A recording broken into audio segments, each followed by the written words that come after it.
At the heart of this tragic tale were two sisters, Clara and Sophia Nelson, whose lives had been intertwined in a complex web of love, rivalry, and resentment since childhood. Sophia, the elder of the two, had always been the golden child, beautiful, accomplished, and married to the charming and successful architect, Julian Hayes. Their union was the envy of Willow Creek, a seemingly perfect marriage that everyone aspired to emulate. Clara and Sophia were born into a family of moderate means, their father, a local carpenter, and their mother, a schoolteacher. From an early age, it was clear that the two sisters were as different as night and day. Sophia, with her gentle demeanor, was the pride of her parents.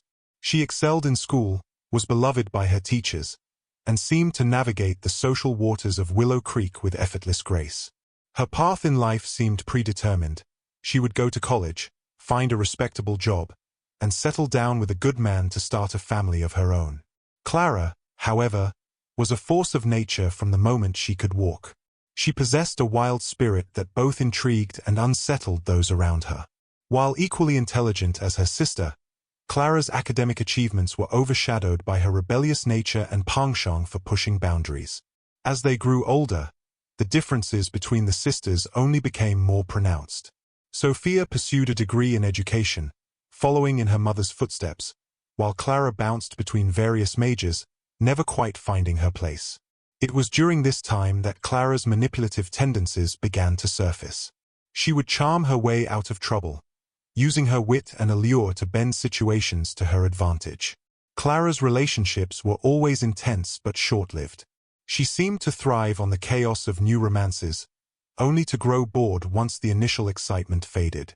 This pattern left a trail of broken hearts and bitter exes in her wake, further cementing her reputation as the black sheep of Willow Creek. Sophia, meanwhile, had returned to her hometown after college and quickly caught the eye of Julian Hayes, a rising star in the world of architecture. Julian had come to Willow Creek to oversee the restoration of the town's historic courthouse but found himself captivated by the town's gentle beauty, both in its landscape and in Sophia herself. Their courtship was swift and passionate, culminating in a fairy-tale wedding that was the talk of the town for months. Julian's career continued to flourish, and soon he and Sophia were living in a beautiful home overlooking the river, their life together seeming like a modern-day fairy tale. But beneath the surface of their perfect marriage, cracks were beginning to form. Sophia, always the dutiful daughter and wife, found herself yearning for something more. She had given up her own dreams of travel and adventure to settle in Willow Creek, and a part of her resented the sacrifices she had made for the sake of her marriage. Julian, for his part, was battling his own demons. The pressure of his high-profile career and the expectations of small-town life weighed heavily on him. He loved Sophia deeply, but there were moments when he felt suffocated by the perfection they were expected to maintain. It was into this delicate balance that Clara re-entered their lives. Having spent years drifting from city to city, she returned to Willow Creek, claiming to want to reconnect with her roots. In reality, she was running from yet another failed relationship and mounting debts, seeking refuge in the only place she knew would take her in. Sophia, ever the loving sister, welcomed Clara with open arms, offering her a place to stay until she got back on her feet. But as Clara settled into life in the Hayes household, the dynamics between the three began to shift in subtle yet profound ways. The stage was set for a drama that would shake Willow Creek to its very core, forever altering the lives of all involved. At first, her presence seemed to breathe new life into Sophia and Julian's relationship. Evenings were filled with laughter and reminiscence as the sisters caught up on lost time, with Julian playing the role of the attentive husband and brother-in-law. But as days turned to weeks, Clara's true intentions began to surface. Her eyes would linger on Julian a moment too long, her casual touches becoming more frequent and deliberate. She would find excuses to be alone with him, asking for help with her car, seeking advice on job applications, or simply catching him in the kitchen late at night when Sophia had already gone to bed. Julian, initially oblivious to Clara's advances, found himself increasingly drawn to her vibrant personality. Where Sophia was steady and predictable, Clara was spontaneous and exciting. She listened with rapt attention to his architectural designs, asking insightful questions that made him feel truly understood. In those moments, Julian felt a spark he hadn't experienced in years. Julian was a man of principle, devoted to his wife and the life they had built together. He tried to distance himself from Clara, making excuses to spend more time at the office or taking on additional projects that kept him away from home. Clara, however, was not so easily deterred. She recognized the internal struggle in Julian's eyes and saw it as a challenge rather than a deterrent. She began to weave a careful web of seduction, playing on his insecurities and unfulfilled desires. One evening, as Sophia attended a town council meeting, Clara orchestrated a seemingly innocent dinner with Julian. She prepared his favorite meal, opened a bottle of expensive wine, and created an atmosphere of intimacy that was hard to resist. As they talked late into the night, Clara carefully steered the conversation toward Julian's passions and dreams, areas where she knew Sophia had never fully connected with him. Julian felt a rush of emotions, flattery, desire, and overwhelming guilt. He stammered a response, trying to steer the conversation back to safer ground, but Clara had already sensed her advantage.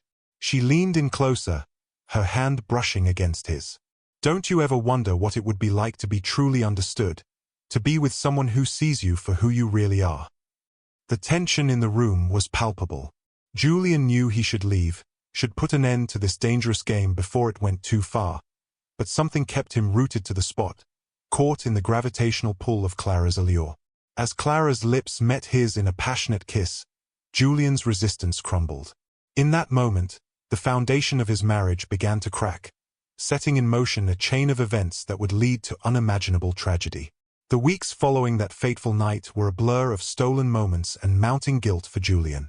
What had begun as a momentary lapse in judgment quickly spiraled into a full-blown affair, with Julian and Clara finding increasingly creative ways to be together without arousing Sophia's suspicions. Their rendezvous ranged from hurried encounters in Julian's office to carefully planned business trips that allowed them to escape the watchful eyes of Willow Creek. Clara reveled in the thrill of their forbidden romance, each secret meeting fueling her sense of triumph over her sister. For Julian, the affair was an intoxicating mixture of excitement and self-loathing, each encounter leaving him both exhilarated and racked with guilt. Clara, ever the master manipulator, knew exactly how to keep Julian ensnared. She played the role of the perfect lover, alternating between passionate temptress and vulnerable confidant. She would listen to his frustrations about work and his unfulfilled ambitions, offering the understanding and validation he craved. "I've never met anyone like you, Julian," she would whisper in their intimate moments. "You deserve so much more than this small town can offer you." Her words were carefully chosen, planting seeds of discontent in Julian's mind about his life with Sophia. She painted vivid pictures of the future they could have together, a life of excitement and passion, free from the constraints of small-town expectations. Julian found himself increasingly torn between his growing feelings for Clara and his loyalty to Sophia. The double life he was leading began to take its toll, manifesting in mood swings and uncharacteristic behavior that didn't go unnoticed by his wife at home. Julian's guilt manifested in a mixture of emotional distance and overcompensation.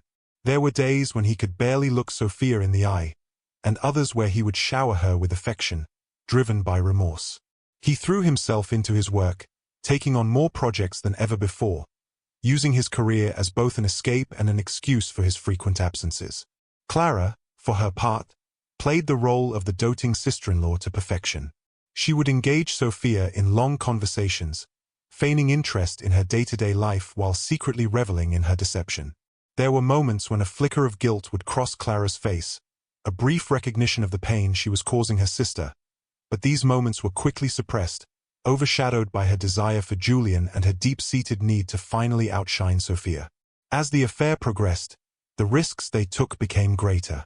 They began meeting in more public places, their need for each other overriding their caution. There were close calls, a neighbor who almost caught them in an embrace, a colleague of Sophia's who saw them dining together in a neighboring town. Each near discovery only added to the intensity of their relationship, the danger becoming part of the lure. But as weeks turned to months, the strain of their deception began to show. Julian, once energized by the affair, now found himself constantly on edge. The guilt was eating away at him, affecting his work and his relationships with friends and family. He began to question whether the passion he felt for Clara was worth the destruction of the life he had built with Sophia. Clara, sensing Julian's internal struggle, doubled down on her efforts to keep him engaged. She became more demanding of his time, more insistent in her declarations of love. Her manipulations became more overt, playing on his guilt and his desires in equal measure. As their affair reached its fever pitch, neither Clara nor Julian realized that their carefully constructed house of cards was about to come crashing down. The truth, as it often does, was quietly making its way to the surface, ready to shatter the lives of all involved. While Clara and Julian were lost in their passionate affair, Sophia was slowly piecing together a puzzle she never wanted to solve. At first, the changes were subtle: a lingering scent of unfamiliar cologne on Julian's clothes, hushed phone conversations that would abruptly end when she entered the room, and an emotional distance that seemed to grow with each passing day. Sophia, ever the optimist, initially chalked these changes up to work stress or a midlife crisis. She tried to bridge the growing gap between them, planning romantic dinners and weekend getaways, only to be met with half-hearted enthusiasm from Julian. Her sister, Clara, ironically became her confidant during this time, offering sympathetic ears and reassurances that only served to twist the knife of betrayal deeper. But as weeks turned to months, Sophia could no longer ignore the nagging voice in the back of her mind. She began to pay closer attention to the inconsistencies in Julian's stories about late nights at the office and out-of-town meetings. She noticed the way Clara's eyes would follow Julian across a room, the barely concealed hunger in her gaze. One afternoon, while doing laundry, Sophia found a matchbook from a hotel in a neighboring city tucked into the pocket of Julian's jacket. A hotel she knew wasn't anywhere near his usual business haunts. The discovery sent a chill down her spine, the physical evidence making it impossible to deny her worst fears any longer. Torn between confronting her suspicions and the fear of what she might uncover, Sophia found herself in a state of constant anxiety. She began to withdraw from friends and colleagues, unable to bear the thought of sharing her suspicions and making them real. Her sleep was plagued by nightmares, and she found herself watching Julian and Clara like a hawk, searching for any sign that would confirm or deny her fears. In a moment of desperation, Sophia even considered hiring a private investigator, but the thought of strangers prying into her private life was too much to bear. Instead, she decided to confront Julian and Clara separately, hoping that one of them would crack under the pressure and reveal the truth. Little did Sophia know that her decision to seek the truth would set in motion a chain of events that would lead to a confrontation more devastating than she could have ever imagined, forever altering the course of all their lives. The day of reckoning arrived on a stormy afternoon in late autumn. She had spent the morning steeling herself for this moment, rehearsing what she would say, how she would remain calm and collected in the face of potential heartbreak. When Julian walked through the door, shaking rain from his coat, he was met with the sight of his wife standing in the room, her face a mask of barely contained emotion. The tension in the air was palpable, and he knew instantly that their carefully constructed facade was about to crumble. "We need to talk," she began, her voice quavering slightly despite her best efforts. "I know about you and Clara." The color drained from Julian's face, his mouth opening and closing as he struggled to find words. In that moment of stunned silence, Sophia saw the truth written plainly across his features, and her last shred of hope evaporated. "How long?" she demanded, her voice rising. "How long have you been sleeping with my sister?" Julian's shoulders slumped in defeat. He knew there was no point in denying it any longer. "Sophia, I'm so sorry. It just happened." Sophia cut him off with a bitter laugh. "You never meant to? What? Did you trip and fall into her bed? How could you do this?" The floodgates opened, and months of pent-up suspicion and hurt came pouring out. Sophia hurled accusations and questions at Julian, her voice echoing through the house. Julian, for his part, could only stand there and absorb her fury, offering weak apologies that did nothing to stem the tide of her anger. As their argument reached a fever pitch, the front door opened, and Clara walked in, stopping short at the scene before her. For a moment, the three of them stood frozen in a tableau of betrayal and guilt. "Clara, how kind of you to join us. We were just discussing your affair with my husband." Clara's eyes darted between Sophia and Julian, her mind racing to find a way out of this situation. Julian, torn between the two sisters, tried to intervene. "Please, let's just calm down and talk about this rationally." His words only served to redirect Sophia's fury. In a fit of rage, Sophia grabbed a vase from the coffee table and hurled it across the room, narrowly missing Julian's head. It shattered against the wall, the crash punctuating her words. The noise seemed to snap Clara out of her defiant stance. For the first time, a flicker of remorse crossed her face. Julian and Clara exchanged a look of helpless guilt before slowly making their way to the door. As it closed behind them, Sophia collapsed onto the sofa, her body racked with sobs. The life she had known, the future she had planned, it had all crumbled to dust in a matter of minutes. As the storm raged outside, Sophia's mind was a whirlwind of emotions: anger, shame, betrayal, and an overwhelming sense of loss. In that moment, she made a decision that would set in motion the final, tragic act of this sordid drama. The bartender, a grizzled man named Walter, watched with growing concern as Sophia knocked back drink after drink. He had seen his fair share of patrons drowning their sorrows, but something about the wild look in Sophia's eyes set him on edge. "Another?" Sophia demanded, her words slightly slurred. Walter hesitated, but the steel in her gaze made him think better of refusing. He poured her another whiskey neat, silently vowing it would be her last. As the night wore on, the bar emptied out, leaving Sophia alone with her thoughts and her drinks. The alcohol had dulled the sharp edges of her pain, replacing it with a bitter resolve. Around midnight, Walter gently suggested it was time for her to head home. "Need me to call you a cab, Miss Nelson?" Sophia waved him off, fumbling in her purse for her car keys. "I'm fine," she insisted. "I just need to get out of here." Walter reached out to stop her, but Sophia was already stumbling towards the door. As she stumbled into the parking lot, Sophia managed to get her car started, the engine roaring to life in the quiet night. She pulled out of the parking lot, her vision blurred and her reactions dangerously slow. The winding coastal road stretched out before her, a ribbon of asphalt barely visible in the moonlight.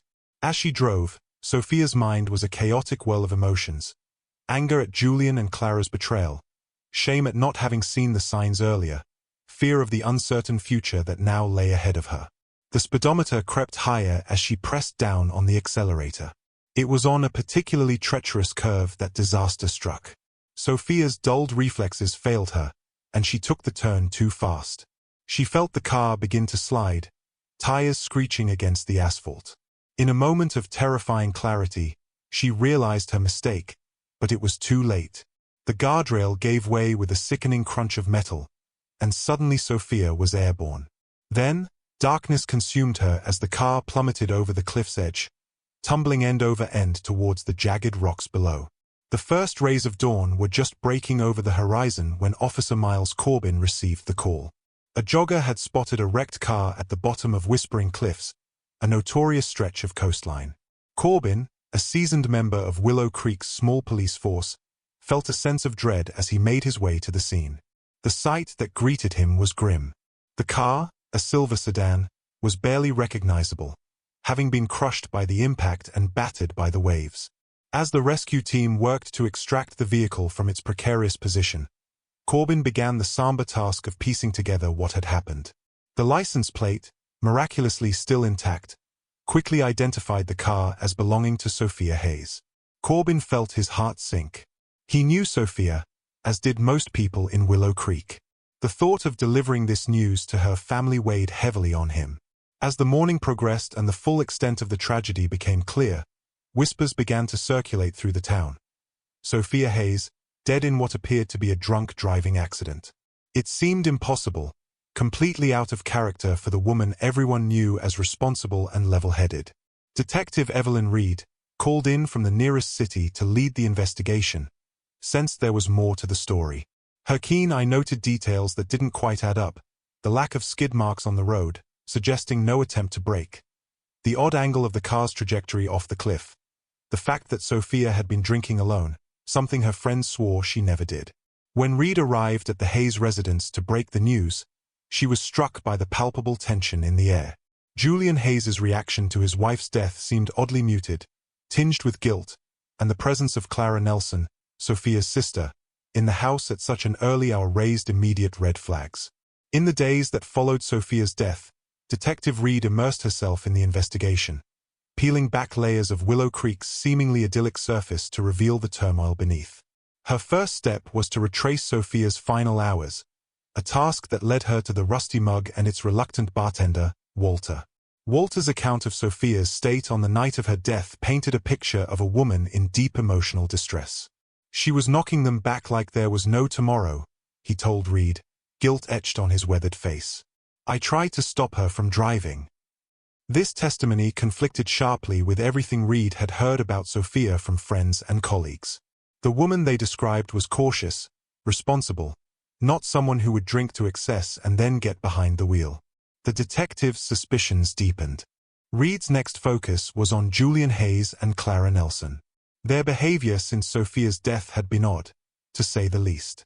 Instead of grieving separately, they seemed to be leaning on each other for support, their interactions marked by meaningful glances and hushed conversations that would abruptly cease when others approached. A breakthrough came when Reed interviewed Sophia's closest friend, Olivia Kent. At first, Olivia was reluctant to speak ill of the dead or cause more pain to the family, but as Reed gently pressed, the floodgates opened. Sophia had confided in me just days before it happened, Olivia admitted, her voice quavering. She suspected Julian was having an affair with Clara. This revelation cast the entire case in a new light. Reed immediately sought to corroborate this information, digging deeper into Julian and Clara's recent activities. Bank records showed suspicious transactions, hotel bookings, expensive gifts that aligned with times Julian had claimed to be on business trips. As the evidence mounted, Reed brought Julian and Clara in for separate interviews. Under the detective's relentless questioning, their carefully constructed alibis began to crumble. It was Clara who broke first. Yes, we were having an affair, she confessed, tears streaming down her face. Sophia found out that night. We had a huge fight, all three of us, but I swear we didn't know she'd left the house after we went. Julian, confronted with Clara's confession, finally admitted to the affair but vehemently denied any involvement in Sophia's death. We made a terrible mistake, he said, his voice hollow with regret. But I loved Sophia. I would never have wanted this. Reed believed they were telling the truth about not directly causing Sophia's death, but she knew their actions had set the tragic events in motion. The detective's report painted a clear picture. Sophia, distraught after discovering her husband's infidelity with her own sister, had sought solace in alcohol. Her decision to drive in that state, while ultimately her own, was the direct result of the emotional trauma inflicted by Julian and Clara's betrayal. In the end, no criminal charges were filed in relation to Sophia's death, but in the court of public opinion, Julian and Clara were already condemned. The truth of their affair spread through Willow Creek like wildfire, forever tarnishing their reputations and ensuring that Sophia's death would haunt them for the rest of their lives. As time passed, the raw pain of the events began to dull, but their impact on Willow Creek remained. The town would eventually regain its outward appearance of tranquility, but its inhabitants carried with them the knowledge that beneath the calm surface of small-town life, passions and secrets could swirl with deadly force. The tragedy of Sophia Hayes had forever changed the soul of Willow Creek, leaving an indelible mark on all who called it home.